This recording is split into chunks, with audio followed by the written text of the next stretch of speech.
નમસ્કાર વાલા વિદ્યાર્થી મિત્રો, કેમ છો બધા? મજામાં ને? કેવી તૈયારી ચાલી રહી છે વિજ્ઞાનની?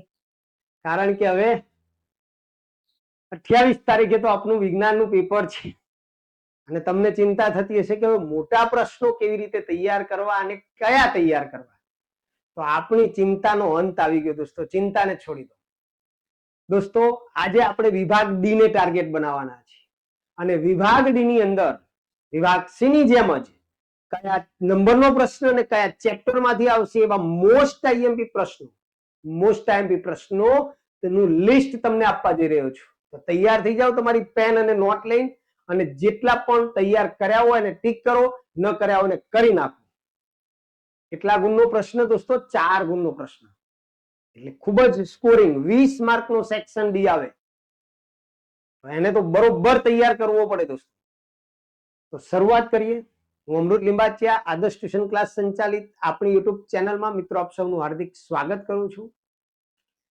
દોસ્તો, વિડીયોને સ્કીપ ન કરતા બરોબર ચેપ્ટર વાઇઝ જે પ્રશ્નો છે એ નોંધી લેજો, કારણ કે વિડીયો તમારા માટે અગત્યનો છે. બીકોઝ આવતીકાલે તો વિજ્ઞાનનું પેપર આવી જશે. હવે દિવસો નથી, કલાકોને ગણવાના છે. એટલે વિડીયોને સ્કીપ ન કરતા. તો અહીંયા આપણે વાત કરીશું વિભાગ ડી ની, અને વિભાગ ડી માં તમારે આવવાનું છે દોસ્તો ક્વેશ્ચન નંબર 47 થી લઈને 54 સુધીના પ્રશ્નો, જેમાં 47 અને 48 નંબરનો જે પ્રશ્ન છે વાલા વિદ્યાર્થી મિત્રો, એ તમારે આવવાનો છે ચેપ્ટર નંબર 2 માંથી. કયા ચેપ્ટર માંથી દોસ્તો? બીજા નંબરના ચેપ્ટર માંથી. અને બીજા નંબરના ચેપ્ટરના અગત્યના પ્રશ્નો અહીંયા તમારી સામે છે. જેમાં પહેલો પ્રશ્ન છે વિરંજન પાવડરની બનાવટ અને તેના ઉપયોગ જણાવો. બીજો પ્રશ્ન છે ધોવાના સોડાની બનાવટ અને તેના ઉપયોગ જણાવો. ત્યાર પછી ત્રીજા નંબરનો પ્રશ્ન છે ફ્રેક્ચર થયેલા હાડકાને સાચી સ્થિતિમાં ગોઠવવા માટે વપરાતા પદાર્થની બનાવટ અને ઉપયોગ જણાવો. પ્લાસ્ટર ઓફ પેરિસ ડાયરેક્ટ ન પૂછ્યો હોય તો આ રીતે તમને પૂછશે, પ્લાસ્ટર ઓફ પેરિસ. ચોથા નંબરનો પ્રશ્ન દોસ્તો દૈનિક જીવનમાં પીએચ નું મહત્વ સમજાવો. એની અંદર ખાસ ધ્યાન રાખજો, બધું જ લખવું પડશે. બરોબર? દાંતના ક્ષયનમાં, દૈનિક જીવનમાં, બરોબર, જમીનમાં પીએચ નું મહત્વ બધું લખવું પડશે. ત્યાર પછી 5મા નંબરનો પ્રશ્ન છે દોસ્તો, ખૂબ જ ઇમ્પોર્ટન્ટ પૂછાય એવો પ્રશ્ન, દાણાદાર ઝીંકની મંદ સલ્ફ્યુરિક એસિડ સાથેની પ્રક્રિયા દર્શાવતો પ્રયોગ આકૃતિ સાથે વર્ણવો. પ્રક્રિયાનું રાસાયણિક સમીકરણ પણ લખો. ત્યાર પછી 6થા નંબરનો પ્રશ્ન છે સોડિયમ હાઇડ્રોક્સાઇડની બનાવટની ક્લોર આલ્કલી પદ્ધતિ આકૃતિ દોરી સમજાવો અને તેના 2 ઉપયોગ જણાવો. અને 7મા નંબરનો અને છેલ્લો પ્રશ્ન દોસ્તો કે પાઉં અને કેકને નરમ અને પોચી બનાવવા વપરાતા પદાર્થનું રાસાયણિક નામ, સામાન્ય નામ તથા તે પદાર્થના 2 ઉપયોગ જણાવો. એટલે અહીંયા તમારે બરોબર 2 પ્રશ્નો પૂછાવાના છે બીજા ચેપ્ટરમાંથી. તો બરોબર તૈયાર કરી લેજો દોસ્તો. તમારે ટોટલ લખવાના હોય છે 5, એમાં આ પાર્ટ કમ્પ્લીટ કરી નાખો એટલે તમારા 2 પ્રશ્નો અહીંયા પાક્કા થઈ જાય અને 100% તમને માર્ક્સ પણ મળશે અને રિઝલ્ટ બી આવશે. આગળ આપણે 49 નંબરનો પ્રશ્ન જે છે એ પૂછાવાનો છે ચેપ્ટર નંબર 4 માંથી.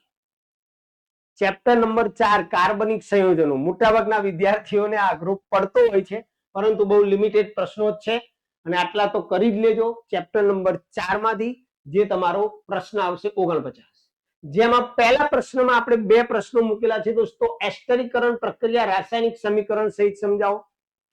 ઇથેનોઇક એસિડના ભૌતિક ગુણધર્મો જણાવો. આ 2 મૂકેલા છે. બીજા પ્રશ્નમાં પણ 2 પ્રશ્નો મૂકેલા છે. આલ્કોહોલ પીણા તરીકે નુકસાનકારક છે, સમજાવો. ઇથેનોલના ઉપયોગ જણાવો. ત્યાર પછી ત્રીજા નંબરનો ખૂબ જ ઇમ્પોર્ટન્ટ પ્રશ્ન કે સાબુની સફાઈ ક્રિયાવિધિ સમજાવો. ચોથા નંબરનો પ્રશ્ન છે નીચેના સંયોજનના બંધારણ દોરો દોસ્તો. એટલે કે તમારે પેન્સિલથી બંધારણો દોરવાના છે. મિથેનોલ છે, હેક્ઝેન છે, પ્રોપેનોન છે અને ઇથાઇન છે. ત્યાર પછી 5મા નંબરનો પ્રશ્ન છે કે ક્લોરીન અણુમાં સહસંયોજક બંધની રચના સમજાવો. Cl2 ક્લોરીન અણુની અંદર સહસંયોજક બંધ કેવી રીતે બને છે એની રચના સમજાવો. NH3 એટલે કે એમોનિયાની અંદર સહસંયોજક બંધની રચના સમજાવો. અને લાસ્ટ સમાનધર્મી શ્રેણી એટલે શું તેની લાક્ષણિકતા જણાવો. તો આટલું તમારે તૈયાર કરવાનું છે પ્રશ્ન નંબર 49 માટે ચેપ્ટર નંબર 4 માંથી. આગળની વાત કરીએ આપણે 50 નંબરનો અને 51 નંબરનો જે પ્રશ્ન છે તમારો એ આવશે દોસ્તો ચેપ્ટર નંબર 5 જૈવિક ક્રિયાઓ. એની અંદરથી આવવાનો છે, બરોબર ધ્યાન રાખજો. તો એની અંદર બી આપણે 7 જ પ્રશ્નો તમને આપ્યા છે અત્યારે. મનુષ્યના પાચન તંત્રની આકૃતિ દોરી દરેક અંગના કાર્યો સમજાવો. એટલે આકૃતિની પ્રેક્ટિસ કરી લેજો દોસ્તો. પાચન તંત્રની આકૃતિ દોરી તેમ દરેક ભાગ અંગના કાર્ય સમજાવો. ત્યાર પછી ગ્લુકોઝના વિઘટનના વિવિધ પરિપથ સમજાવો. ગ્લુકોઝના વિઘટનના વિવિધ પરિપથ. ત્યાર પછી મનુષ્યના શ્વસન તંત્રની રચના સમજાવો. ચોથા નંબરનો પ્રશ્ન છે દોસ્તો પોષણના પ્રકાર જણાવી અમીબામાં પોષણ સમજાવો. 5મા નંબરનો પ્રશ્ન છે મનુષ્યના હૃદયની અંતસ્થ રચનાની નામ નિર્દેશિત આકૃતિ દોરી રુધિરનું પરિવહન સમજાવો દોસ્તો. અહીંયા હૃદયની આકૃતિ તમારે વ્યવસ્થિત દોરવી પડશે. ત્યાર પછી છઠ્ઠામાં 2 પ્રશ્નો આપણે મૂક્યા છે કે પ્રકાશ સંશ્લેષણ એટલે શું તેનું રાસાયણિક સમીકરણ જણાવો. અને બીજો છે વનસ્પતિમાં વાયુરંધ્રની ભૂમિકા સમજાવો. તો આ 2 પ્રશ્નો 2 ગુણના છે એટલે 4 થશે. અને લાસ્ટ વનસ્પતિની અંદર પાણી અને ખનિજ દ્રવ્યોનું ખનિજ ક્ષારોનું વહન કેવી રીતે થાય છે તે સમજાવો. તો આ તમારા 50 અને 51 નંબરના પ્રશ્ન માટે ચેપ્ટર નંબર 5 માંથી સિલેક્ટેડ 7 પ્રશ્નો તૈયાર કરજો, ફરજિયાત કરજો તો તમને મજા આવશે વિજ્ઞાનના પેપરમાં. ત્યાર પછી આપણે આગળ જઈએ. 52 નંબરનો પ્રશ્ન તમારો આવશે ચેપ્ટર નંબર 10 માંથી માનવ આંખ. ચેપ્ટર નંબર 10 માંથી તમારો 52 નંબરનો પ્રશ્ન, જેમાં આપણે 7 પ્રશ્નો મૂક્યા છે. માનવ આંખની નામ નિર્દેશિત આકૃતિ દોરી તેના મુખ્ય ભાગોના કાર્યો જણાવો. એટલે અહીંયા માનવ આંખની આકૃતિ તમને આવડવી જોઈએ. ત્યાર તો લઘુ દ્રષ્ટિની જે ખામી છે, લઘુ દ્રષ્ટિની ખામીનું વર્ણન કરો અને તેનું નિવારણ સમજાવો. વ્યવસ્થિત 2 આકૃતિ દોરવાની અને એ રીતે તમારે સમજાવવાનું. એક ખામીવાળી આંખ બતાવવાની જેની અંદર તમારે પ્રતિબિંબ નેત્રપટલની આગળના ભાગમાં પડે એ ટાઈપની આકૃતિ બતાવવાની. અને બીજા નંબરની જે આકૃતિ છે એમાં આંખની આગળ અંતર્ગોળ લેન્સ બતાવવાનો અને પ્રતિબિંબ નેત્રપટલ ઉપર પડે એવી રીતે બતાવવાનું. ત્યાર પછીનો પ્રશ્ન ગુરુદ્રષ્ટિની ખામીનું વર્ણન કરો અને તેનું નિવારણ સમજાવો. જેમાં પ્રતિબિંબ પહેલી આકૃતિ ખામીવાળી આંખ જેમાં નેત્રપટલની પાછળના ભાગમાં પ્રતિબિંબ પડે એ ટાઈપની આકૃતિ, અને બીજામાં આગળ બહિર્ગોળ લેન્સ ચશ્મા સ્વરૂપે બતાવવાનો અને નેત્રપટલ ઉપર પડે. તો આવી રીતે દોસ્તો તમને 2 પ્રશ્નો સમજ આધારિત પણ પૂછી શકે છે કે તમને કોઈ એવું વિધાન આપેલું હોય કે ભાઈ ભાવેશ છેલ્લી પાટલીએ બેઠો છે અને તેને પાટિયામાં લખેલું લખાણ દેખાતું નથી પરંતુ એ ચોપડીનું વાંચી શકે છે, તો તેને કઈ ખામી હશે અને આ ખામી ઉદ્ભવવાના કારણો જણાવો અને તેનું નિવારણ સમજાવો. કોઈ પણ રીતે પૂછશે ખરા. ત્યાર પછીનો પ્રશ્ન છે 4થા નંબરનો પ્રેસ બાયોપિયા વિશે ટૂંકનો જ લખો. 5મામાં આપણે 2 પ્રશ્નો મૂકેલા છે. સ્વચ્છ આકાશ ભૂરા રંગનું કેમ દેખાય છે? અને બીજો પ્રશ્ન છે સૂર્યોદય અને સૂર્યાસ્ત વખતે સૂર્ય લાલ રંગનો કેમ દેખાય છે? ત્યાર પછી 6થા નંબરનો પ્રશ્ન છે કે તારાઓ કેમ ટમટમે છે? અને તે સવિસ્તાર સમજાવો દોસ્તો. વિગતવાર સમજાવવાની, એક સિમ્પલ આકૃતિ પણ દોરવાની. ત્યાર પછી કાચના શ્વેત પ્રકાશનું, કાચના પ્રિઝમ વડે, થોડી લખવામાં ટાઈપિંગમાં મિસ્ટેક છે, કાચના પ્રિઝમ વડે થતા શ્વેત પ્રકાશનું વિભાજન આકૃતિ દોરીને સમજાવો. તો 7 પ્રશ્નો તમારે પ્રશ્ન નંબર 52 માટે તૈયાર કરવાના છે ચેપ્ટર નંબર 10 માંથી. ત્યાર પછીનો આપણે 54 નંબરનો જે પ્રશ્ન છે તો કે સર 53 નંબરનો પ્રશ્ન, તો આપણે 53 નંબરનો જે પાઠ છે ને સાઈડમાં જ મૂકી દીધો અને 54 નંબર પ્રશ્ન જે છે 13મા પાઠમાંથી તમારે પૂછાવાનો છે અને એ બહુ સહેલો પાઠ છે. તો એના માટે તમારા પાસે પહેલો પ્રશ્ન છે મોસ્ટ ઇમ્પોર્ટન્ટ, નિવસન તંત્રના ઘટકો સમજાવો. બીજા નંબરમાં આપણે બે પ્રશ્નો મૂકેલા છે, જેમાં એક છે ઓઝોન એટલે શું, કે કોઈ નિવસન તંત્રને કેવી રીતે અસર પહોંચાડે છે. એમાં બીજો પ્રશ્ન છે કચરાના નિકાલની સમસ્યા ઓછી કરવા શું યોગદાન આપી શકો, બે પદ્ધતિ જણાવો.